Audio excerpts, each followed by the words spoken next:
एक बार याज्ञवल्क्य की सभा में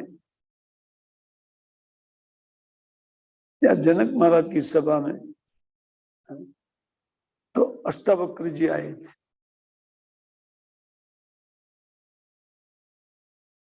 तो उनको देख करके सभा में, क्योंकि उनका चलना ठीक नहीं था, उनका हाथ ठीक से नहीं हो रहा था, उनका सिर एक साइड झुका हुआ, सब उनका सब कुछ 8 जगह से वो वक्र थे। इससे वो जलोक की बात ही चलते थे, जैसे जलों का चलता है ना, वैसे उनकी चाल थी। उनको देख करके सब लोग परस्पर एक दूसरे के सामने देख करके हंसने लगे। और जनक महाराज ने सत्कार किया, खड़े होकर के उनको प्रणाम किया और व्यासासन पर बैठने को कहा। वो तो जान गए कि लोग उनके प्रति ठीक भाव नहीं है, थोड़ा उनको सुन ले तब पता चलेगा इनको। तो उनको व्यासासन दिया गया और कहा कि महाराज आप कुछ बोलिए।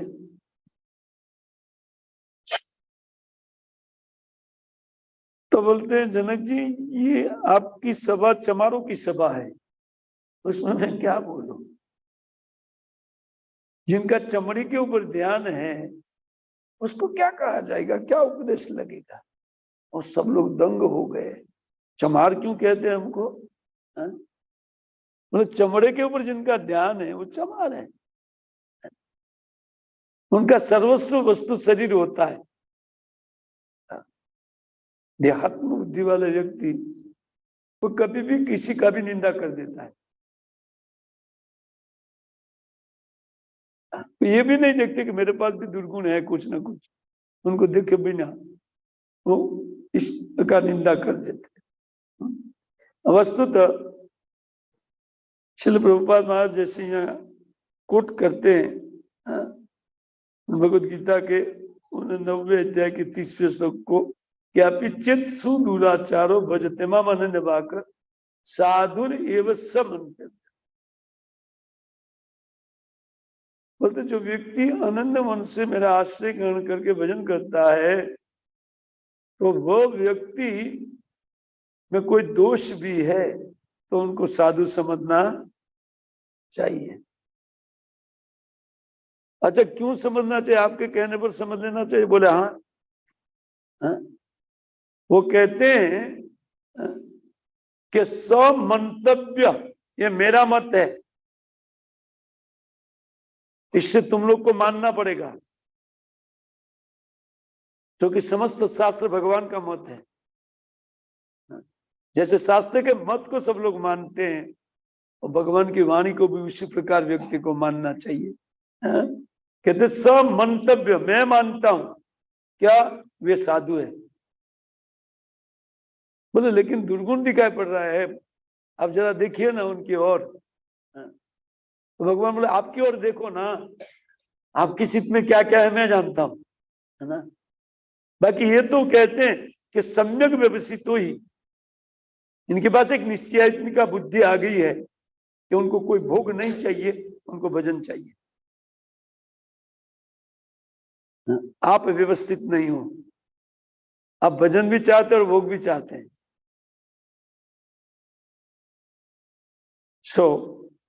कभी भी कोई वैष्णवों के शारीरिक दोषों पर या उनके स्वभाव जनित दोषों पर ध्यान नहीं देना चाहिए, ये कह रहे हैं। और इसके लिए उदाहरण दे रहे हैं कि गंगा मसाम न कल्लु बुद्ध पंकज ब्रह्म दवत्तम अपगछति निर्धर्मय।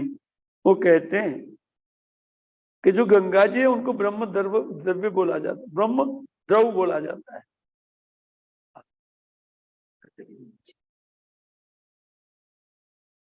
तो उन ब्रह्म द्रव में पानी का बुद्धि नहीं होना चाहिए कि ये पानी है, गंदा हो गया।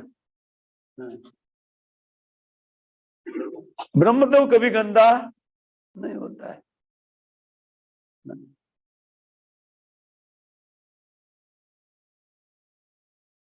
वो भगवान का चरण धोवन है, उनका पाद प्रक्षालन होने के कारण वो गंदगी उनको स्पर्श नहीं कर पाएगी। इसलिए जो बुद्धिमान व्यक्ति होते हैं वो कभी भी उन गंगा जल में किसी भी प्रकार का दोष, यद्यपि कहते हैं बुलबुले फैन पंकज, उन वर्षा काल में वो गंगा जल भी उन धूलि दूषित रूप में बह रहा है, उन अनेक प्रकार का उनमें गंदगी वो गंगा जल अपने साथ घसीट करके लाता है, लेकिन फिर भी उनको निर्धर्म के अनुसार नहीं देखना चाहिए। ये पानी धर्म के अनुसार उनको नहीं देखना, ये गंदा हो गई गंगा। गंगा कभी गंदी नहीं होती है। इस प्रकार वैष्णव कभी गंदे